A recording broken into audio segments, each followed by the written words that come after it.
नमस्कार दोस्तों, हिंदुस्तान की धरती सिर्फ मिट्टी ही नहीं बलिदान की कहानी है।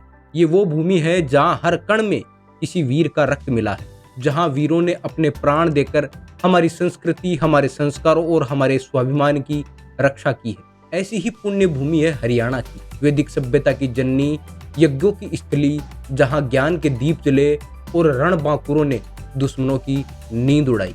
यहीं की गोद में बसा है एक छोटा सा गांव जिसका नाम है बहीन। जिला फरीदाबाद के हतीन उपमंडल का यह गांव केवल गांव नहीं, यह एक साक्षात संस्कृति है, एक इतिहास है। इसी बहीन गांव में जन्म लिया एक आग ने, एक ज्वाला ने, जो धर्म की रक्षा के लिए जल उठी, और उस ज्वाला का नाम था कहना रावत। साथियों, कहना रावत का जन्म विक्रम संवत 1697 यानी सन 1640 में हुआ था। उनके पिता का नाम था बीरबल और माता का नाम था लाल देवी। और साथियों, यह बालक आगे चलकर धर्म के लिए मिट जाने वाला एक योद्धा बना। साथियों, कहा जाता है कि समय ही सबसे बड़ा शिक्षक होता है।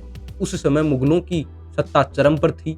हर तरफ मुल्ले मौलवियों की तूती बोल रही थी, मंदिर गिराए जा रहे थे, जबरन धर्मांतरण हो रहा था। और कहना ने ये सब अपने बचपन में देखा, सुना और भीतर तक महसूस किया था। और यही कारण था कि इस बालक को छोटी सी उम्र में ही लाठी, भाला, तलवार और ढाल चलाने की ट्रेनिंग दी जाती थी, क्योंकि ये लड़ाई सिर्फ अस्त्रों की नहीं थी, ये थी आत्मा की रक्षा की लड़ाई, अपने धर्म को बचाने की लड़ाई। साथियों, कहना जो साधारण बालक नहीं था, वो उस संस्कृति का पुत्र था जिसने रोटी नहीं तोड़ने, सिर कटवा देने, लेकिन झुकेंगे नहीं कहना सीखा था। साथियों, कहते हैं कि वीरता और त्याग की राह कभी भी आसान नहीं होती है, और कहना रावत का जीवन भी इसी का प्रमाण बन गया। युवा होते ही उनका विवाह अलवर रियासत के गांव धीका की सरल संस्कारी कन्या कर्पूरी देवी से हुआ। घर में खुशियां थी, 2 पुत्र हुए, लेकिन किस्मत को शायद कुछ और मंजूर था। कर्पूरी देवी बहुत जल्द ही इस दुनिया को अलविदा कह गई और कहना का जीवन एक बार फिर से वीरान हो गया। परिजन बोले, कहना जीवन अभी लंबा है, अकेले कैसे जीवोगे? तो बड़े बुजुर्गों के आग्रह पर कहना दूसरे विवाह के लिए तैयार हो जाते हैं। इस बार उनकी जीवन साथी बनी राजपूतानी शान और सादगी की प्रतिमा गुड़गांव जिले के ग्राम घरोंट की बेटी तारावती। और जिस दिन तारावती का गोना कराकर कहना बहीन गांव की धरती पर वापस लौटे, उसी दिन, हाँ सेम उसी दिन, मुगल सेना ने बहीन को चारों तरफ से घेर लिया। जिस घर में अभी सहनाई गूंजनी थी, वहां तलवारों की खनक और ढोल नगाड़ों की डरावनी गूंज भर गई। कहना और तारावती, जो अभी एक दूजे से मिले भी नहीं थे, वो युद्ध और बलिदान के मार्ग में बिछड़ गए। कह सकते हैं एक ही दिन ब्याह हुआ और एक ही दिन विदाई भी। औरंगजेब ने मौके का फायदा उठाया, कहा इस्लाम कबूल कर लो तो नवाब बना देंगे, पर यह तो कहना रावत था। कंगन बंधे हाथों से ही तलवार उठा ली। फेरों की मेहंदी भी नहीं सूखी थी और वह रणभूमि में कूद पड़ा। कहते हैं शाही हथियारों का मुकाबला किया, लाठी, फरसे और भालों से। कई दिनों तक युद्ध चलता रहा। रावतों की मिट्टी लाल हो गई, पर हिम्मत नहीं टूटी। लेकिन अंततः जब सब कुछ खत्म हो चुका था, कहना निहत्था रह गया और सातिर सेनापति अब्दुल नबी ने उन्हें बंदी बना लिया। उस समय उनकी उम्र थी मात्र 44 साल, पर साहस ऐसा कि आज भी दिल्ली की गलियों में गूंजता है, जो धर्म के लिए मिटा वो कभी मरा नहीं करते। साथियों, समय था 1689, तारीख थी 9 अप्रैल। दिल्ली की गद्दी पर बैठा था एक जालिम औरंगजेब, जिसे सिर्फ अपनी सत्ता से प्यार था, धर्म से नहीं, ना ही इंसानियत से। उसी दिन उसने एक ऐसा फरमान जारी किया जिसने भारत की आत्मा को झकझोर कर रख दिया। काफिरों के मंदिरों को गिरा दिया जाए, हाँ यही कहा था औरंगजेब ने। और इसी के बाद शुरू हुआ इतिहास का वो काला अध्याय जिसने ब्रज की भूमि को लहूलुहान कर दिया। साथियों, जहां कभी भगवान श्री कृष्ण की मुरली गूंजती थी, वहां अब तलवारों की खनक और मंदिरों की राख उड़ रही थी। ब्रज के प्राचीन मठ, हजारों सालों पुरानी मूर्तियां, गुप्त और कुषाण काल की अमूल्य धरोहर, सब कुछ तोड़ डाली गई। मूर्तियां या तो धड़हीन हो गई या अंगविहीन हो गई। इतिहास राख में तब्दील हो गया। ब्रज की गलियों में अब रास नहीं, बस रक्त ही बहता था। चारों ओर उड़ते थे गिद्ध, चील और मुगल घुड़सवार। धरती पर सिर्फ ज्वालाएं थी, धुएं का घना बादल था। इतिहासकार सर युधानाथ सरकार मुसलमानों की धर्मांधता पूर्ण नीति के कारण मथुरा की पवित्र भूमि बार बार लहूलुहान होती रही है। दिल्ली आगरा मार्ग पर स्थित होने के कारण मथुरा पर सदैव विशेष दृष्टि रही है मुगलों की, और इसी दृष्टि के चलते औरंगजेब ने वहां तैनात किया एक फौजदार अब्दुल नबी, जो सिर्फ और सिर्फ तलवार की भाषा जानता था। लेकिन साथियों, कहते हैं ना कि जहां अन्याय होता है वहीं जन्म लेता है एक न्याय का योद्धा। जैसे भगवान श्री कृष्ण भगवत गीता में कह गए, यदा यदा ही धर्मस्य ग्लानिर्भवति भारत अभ्युत्थानम च धर्मस्य तदात्मानं सृजाम्यहम्। कि जब जब भी धर्म की हानि होगी तब तब मैं इस धरती पर आऊंगा धर्म के उत्थान के लिए।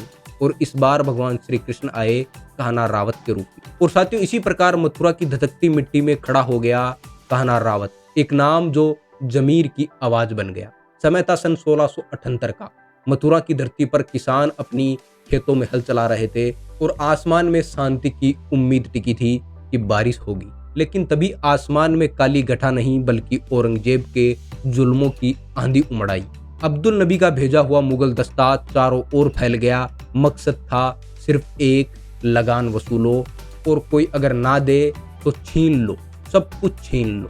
इन्हीं अत्याचारों की छांव में एक नई छावनी बनाई गई गोकुल सिंह के पास। साथियों, गोकुल सिंह एक सच्चा देशभक्त था जिसकी नसों में चुप्पी नहीं बल्कि बगावत बहती थी। उसने आवाज लगाई, क्यों दे हम लगान, हम किसान हैं, कोई गुलाम नहीं। लेकिन साथियों, मुगल सैनिकों ने किसी की नहीं सुनी। किसानों की बैलगाड़ियां खोल ले गए, दौर डंगर छीन लिए गए और अंत में एक बकरी का बच्चा छीनने लगे। तब यह धरती चुप नहीं रही, बस संघर्ष शुरू हो गया। लाठियां उठ गई, भाले चमक उठे और खेतों में खून की फसलें बो दी गई। साथियों, यह लड़ाई सिर्फ लगान की नहीं थी, ये थी आत्मसम्मान की लड़ाई। मथुरा के किसानों ने बता दिया कि हम झुक सकते हैं लेकिन टूटेंगे नहीं, हम खून देंगे लेकिन धर्म नहीं बेचेंगे। मुगल साम्राज्य की नींव अब अंदर ही अंदर हिलने लगी थी। राजपूत सरदार जो कभी मुगलों के सामने सर झुकाते थे, अब उनके भीतर भी असंतोष की आग सुलगने लगी थी। पर जैसा दलपत विलास के रचयिता दलपत सिंह ने लिखा कि जब राजपूत सरदार विद्रोह करने की हिम्मत नहीं जुटा सके, तब उत्तर प्रदेश के जाट नेता जिनका सीना खेतों में हल चलाते चलाते पत्थर सा मजबूत हो गया था, उन्होंने यह बीड़ा उठाया। आगरा, मथुरा, अलीगढ़ के गांवों से असहिष्णुता के खिलाफ आवाजें उठने लगी। सबसे पहले उठे वीर नंदराम, जिन्होंने शाहजहां के अंतिम वर्षों में मुगलों के अत्याचारों के विरुद्ध लगान नहीं देंगे का बिगुल फूंक दिया था। फिर उनकी मसाल को थामा वीर उदय सिंह और महानायक गोकुल सिंह ने, और अब्दुल नबी ने गोकुल सिंह के पास ही छावनी बनाई थी। साथियों, गोकुल सिंह मथुरा, वृंदावन, गोवर्धन, महावन तक हर गांव हर गली के हिंदुओं की आवाज बन चुके थे। उनकी शक्ति का केंद्र था तिलपत की गढ़ी। जब कोई मुगल सेनापति गोकुल सिंह को परास्त न कर सका, तब स्वयं औरंगजेब को मैदान में उतरना पड़ा।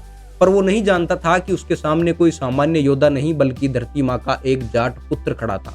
गोकुल सिंह ने महायोजन किया। मथुरा, सोख, भरतपुर, कामा, डींग, होडल, छात, बंचारी, मित्रोल से हर गांव के मुखियाओं और पंचों को बुलाया गया। बहीन गांव के एक ऐतिहासिक बंगले में, जहां औरंगजेब के खिलाफ विद्रोह का बिगुल फूंका गया। और पंचायत में बलबीर सिंह ने गर्जना की, हम अपनी आन बान और शान के लिए प्राण दे देंगे, लेकिन विदेशी आक्रांताओं के आगे कभी भी झुकेंगे नहीं। साथियों, माघ महीने की वो काली रात, जब आसमान में बादल गरज रहे थे, बिजली नागिन सी लहर रही थी, शीत लहरें जान निकाल रही थी, तभी गांव का चौकीदार दौड़ता हुआ आया और कहने लगा, शेर खान औरंगजेब का सेनापति आ रहा। पंचायत में बैठे वृद्धों ने भारतीय संस्कृति की परंपरा निभाते हुए शेर खान को आदर से बंगले में बुलाया, परंतु शेर खान उस शाही घमंड में चूर बूढ़ों का भी अपमान करने लगा। बोला, इस्लाम स्वीकार कर लो, मुखिया को नवाब बना देंगे, वरना जो गोकुल सिंह का साथ देगा उसका अंत बहुत बुरा होगा। इतना सुनते ही कहना रावत की रगों में खून खोल उठा और भाला लेकर शेर खान पर टूट पड़े। वृद्धों ने उसे रोकने की कोशिश की, पर रावत का जोश अब किसी की सीमा में नहीं था। शेर खान ने भी सिपाहियों को हुक्म दिया, इस छोकरे को पकड़ो। पर वो नहीं जानता था कि ये कोई छोकरा नहीं, धरती माँ की आन का प्रहरी है। कहना रावत की हुंकार ने गांव के युवाओं को भी जगा दिया। लाठी भाले लेकर वे टूट पड़े मुगलों की सेना पर और उन्हें गांव के बाहर खदेड़ कर ही दम लिया। साथियों, यह केवल युद्ध नहीं था, यह एक चेतावनी थी कि भारत माता की मिट्टी में जन्मा हर पुत्र अपने धर्म, संस्कृति और स्वाभिमान की रक्षा के लिए आखिरी सांस तक लड़ेगा। ये कहानी है उन रावतों की जिन्होंने अपने जीवन से पहले अपने धर्म को चुना, स्वाभिमान को चुना और गुलामी को लात मार दी। साथियों, कान्हा रावत अपनी नई नवेली दुल्हन तारावती को ब्याह लाने के पहले महापंचायत बुलाते हैं। बहीन, नांगल जाट, उलघोष, पहाड़ी और मानपुर, इन पांचों गांवों के रावत, गांवों के मुखिया, पंच और रणबांकुरों ने एक ही संकल्प पर मोहर लगाई। उन्होंने पहला संकल्प लिया, हम अपना वैदिक धर्म कभी नहीं छोड़ेंगे, चाहे जीवन ही क्यों न त्यागना पड़े। उन्होंने दूसरा संकल्प लिया, मुगल दरबार की दावत नहीं स्वीकार करेंगे, हमारी थाली में हमारा स्वाभिमान होगा। और उन्होंने अंतिम और तीसरा संकल्प लिया कि कृषि पर कोई भी कर नहीं देंगे, हमारी मेहनत का अन्न हमें ही मिलेगा। साथियों, जब औरंगजेब को इन फैसलों की खबर लगी तो वो भौंकला गया। उसके अहंकार को चुनौती मिल गई थी और उसके आदेश पर अब्दुल नबी के अधीन विशाल मुगल सेना बहीन गांव की ओर कूच कर गई। समय था सन 1684 का, जब बहीन गांव को चारों ओर से घेर लिया गया। आसमान में धूल और धुआं, धरती पर जाटों की उखार। रावत जाटों ने मुगलों की उस भारी भरकम सेना को ऐसे टक्कर दी कि उनके छक्के छुड़ा दिए।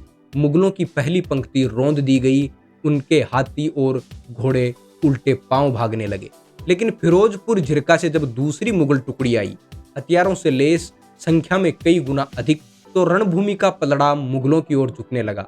रावत जाट, जिनके पास सिर्फ लाठी और भाले थे, वे कितनी देर तक टिकते, लेकिन फिर भी साथियों वो झुके नहीं और एक एक करके 2000 से भी अधिक रावत वीर गति को प्राप्त हो गए। साथियों, कान्हा रावत, वो मुखिया, वो योद्धा, वो जलवा, आखिरकार मुगलों की कैद में आ गया। लेकिन कैद होकर भी वो टूटा नहीं। उसकी आंखों में जला केवल एक दीपक, और वो दीपक था धर्म और स्वराज का। 7 फीट लंबा, तगड़ा और बलशाली युवा कान्हा रावत वो लड़ाई का जीता जागता उदाहरण, जिसके सामने कभी मुगल सेना भी घुटने टेकती थी, लेकिन अब उसकी आंखों में न केवल आंसू थे बल्कि एक अडिग संकल्प की चमक थी। कान्हा रावत को जंजीरों में जकड़कर दिल्ली ले जाया गया। जिन्होंने कभी मैदान में अपनी तलवार के शौर्य की मिसाल दी थी, आज वही वीर गहरे गड्ढे में गाड़े जा रहा था।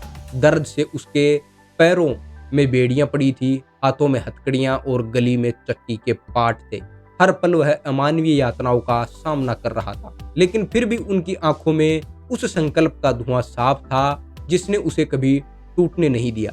सर्द भरी रातों में कान्हा रावत शेर की तरह दहाड़ रहा था, जिंदा रहा तो फिर क्रांति की आग सुलगाऊंगा। साथियों, यह वह वीर था जिसकी खामोशी भी संग्राम का ऐलान करती थी।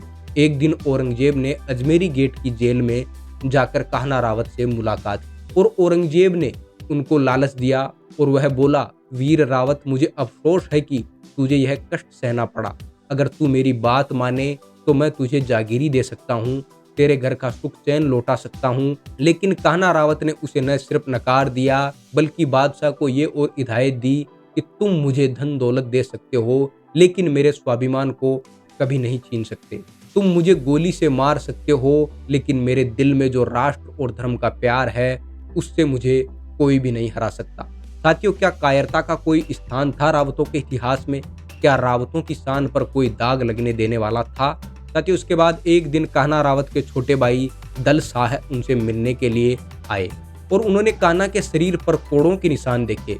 उनकी जंजीरों में बंधी हुई आत्मा ने कभी भी घुटने नहीं टेके थे। दल शाह ने कहा, भाई अब छोड़ दो, बहुत कष्ट हो रहा होगा। लेकिन साथियों, कान्हा का उत्तर था, क्या तुम रावतों की शान में कायरता का कलंक लगाना चाहते हो? कान्हा रावत ने आखिरी वक्त में भी वही साहस दिखाया।